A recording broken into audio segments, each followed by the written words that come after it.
Hi, everybody. It's Brenda Sanders. And your boy Luke Sanders. This is Family Talk. Get ready to hear our Listener's Choice 2-year anniversary week special.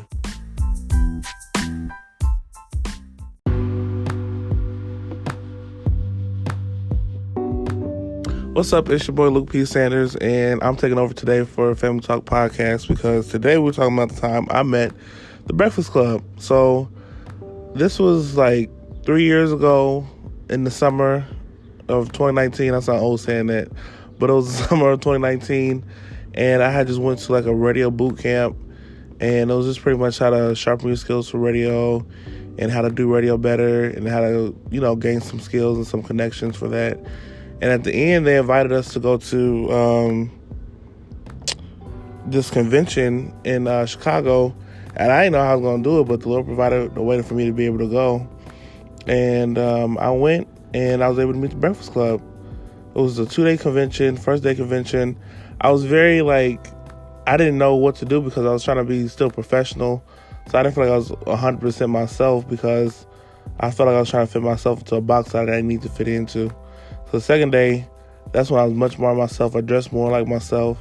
My energy was different. A lot of people were just coming up to me just out of nowhere. I think my energy was different because I was just myself. And I was able to meet the guys from the Breakfast Club. I wasn't able to eat really. I wasn't able to meet Angela Yee because I think she had to leave early. And so I was able to meet the guys. Charlamagne, the guy, was pretty cool. He seemed like he was nervous. Sometimes I forget about my stature and my size because that's just who I am. But sometimes that makes people nervous, I guess. And I guess it made him nervous, even though he talked a lot of crap. And you wouldn't think that he gets scared or anything like that. And then I met DJ Envy, and he was pretty cool. He was very warm. He just seemed like the uncle type. He was just very personable and just put his arm around me. We took a picture.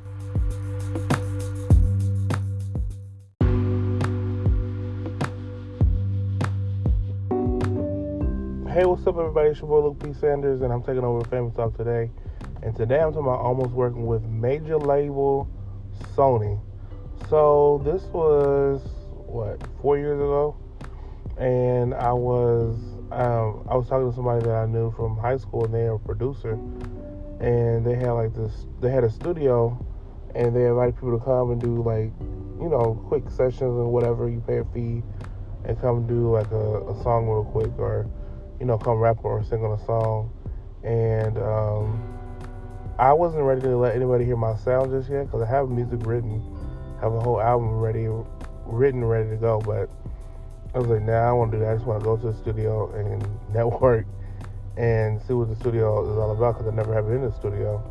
But I'm a music lover. I've been in choir and stuff like that my whole life. So I was like, let me go. So I paid the fee. It wasn't a big fee at all. It was a small fee. And I was like, okay, this is cool. And then, I came to do, I networked, and somebody there was like, well, yeah, I'm about to sign with Sony. And I got their card, but I don't know what happened. I don't know if I contacted them or they didn't respond, or I don't know if I contacted them and they didn't respond, or I lost their business card. But yeah, that's the time that I almost worked with somebody from Sony by going to the studio. So I definitely wish that would have worked out, because being connected with somebody and that was in Indianapolis, I wasn't even out of town. So being connected with somebody who was with Sony, that's really, really, really cool. So I don't know what happened. You know how people are. It's really different nowadays. Networking and talking to people, and some people don't see you for who you are. They don't see your potential, so they don't really want to be bothered. But then when you pop in and doing stuff, then they want to talk to you. I literally...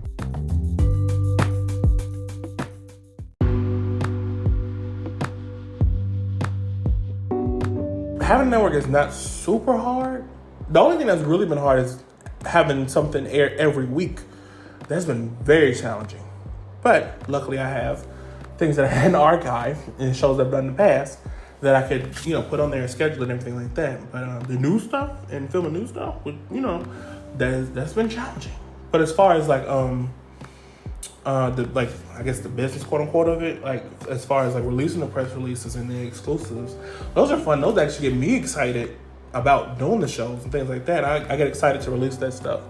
But it is a little nerve wracking when you do want to go back and be like, oh yeah, I want to change the premiere date, and you already released the premiere date. I'm like, ooh, I can't change it. You know what I mean? Stuff like that. Or, not wanting to do 11 episodes season 4.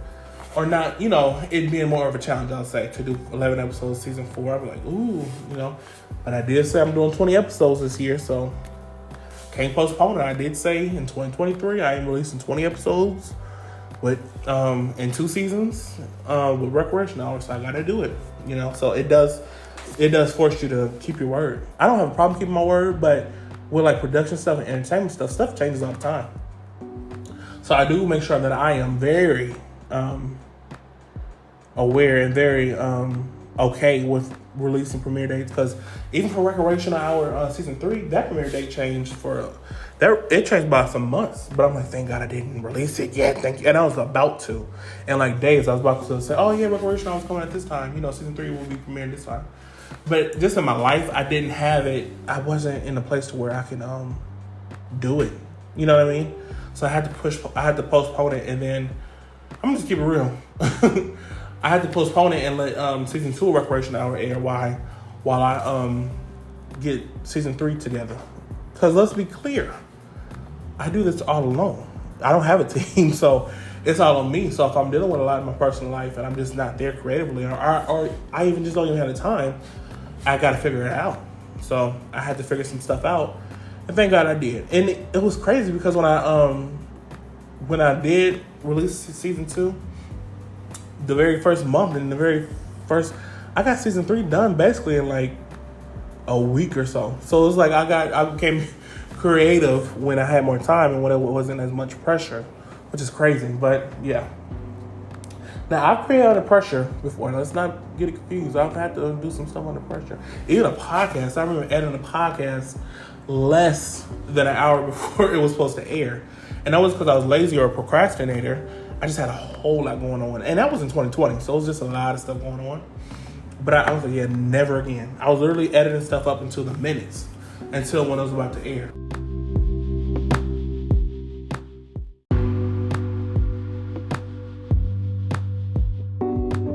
Hey, what's up? It's your boy Luke P. Sanders.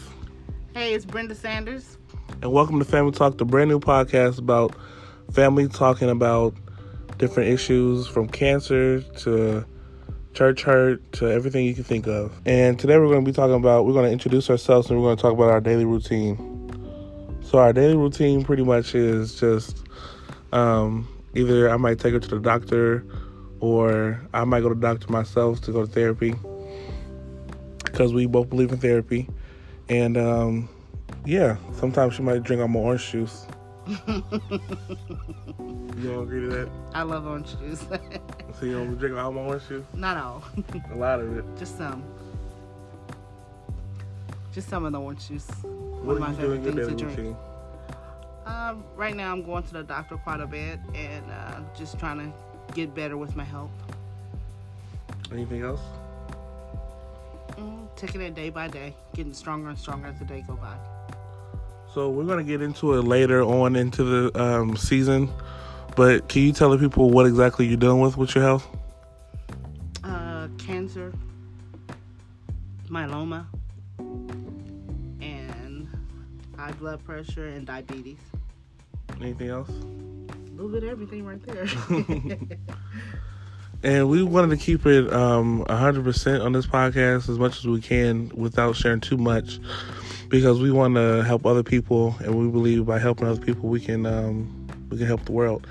And by helping other people, you have to have a certain level of transparency. So that's what we're going to try to keep on this podcast. But yeah, I was trying to get her to say earlier that she's appeared in my other shows, and she didn't want to, but I'm trying to give her some credit because she has been on my other shows. My other shows have done well, thank the Lord. Like I said earlier about Recreation Hour and Luke's Life Chronicles. But yeah, can you tell the people a little bit more about the book you want to write?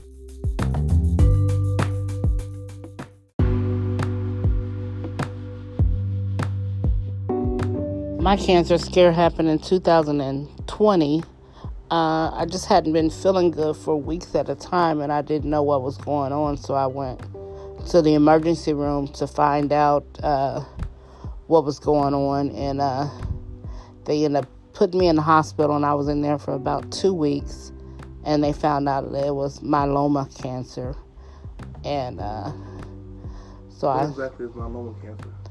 Myeloma cancer is, it affects your blood. It's in your blood. So I found out about that, and then as the treatment went on, I had a cells transplant, which means they take the cells out of your body, and you give yourself some shots to get more cells, so you'll have enough cells, so when they take the cells out, they accumulate, and then as they accumulate, they put them back in you. And so your body has to readjust to the cells. So it was a long process, but it takes about a year to feel a little better after that. But after that, going back to when I first got diagnosed with cancer, I didn't even know I had cancer. I just thought I wasn't feeling well. I was going to go out to Phoenix, Arizona to see my oldest son, and for Christmas, and I wanted to feel better. And when they kept bone marrow, that's when they found out that it was cancer. So it was a surprise to me and the doctor. We wasn't expecting that kind of news, but I've been getting better and stronger as time has went on, but the cancer just was such a surprise to me and my doctor. So we've been fighting it together. I'm trying to get stronger.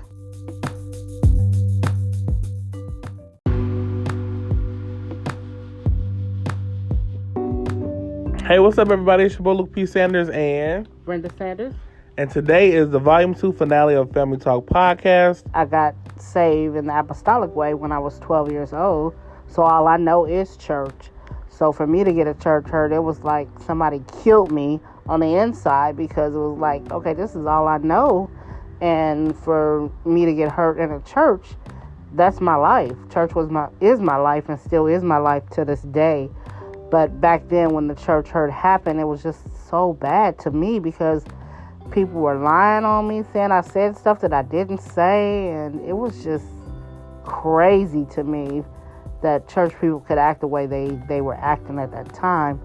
But for anybody that's going through church hurt, you want to make sure you don't act like it's God's fault that people are doing things. No, this is just people. People are human, even pastors.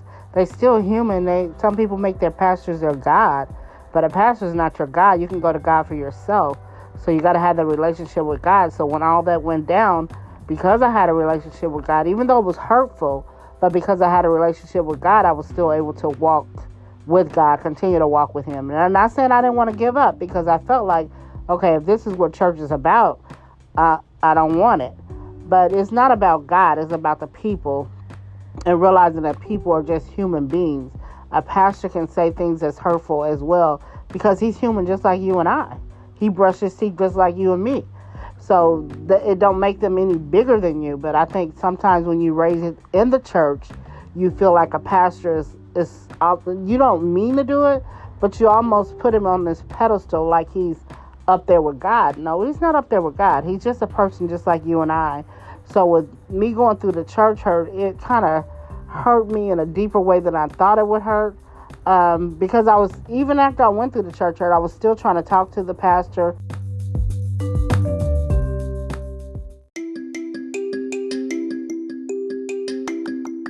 Hey, it's Brenda Sanders. What's up? It's your boy Luke P. Sanders. Thank you for listening to our podcast, Family Talk. Be sure to follow us at Family Talk Limited Podcast on Facebook.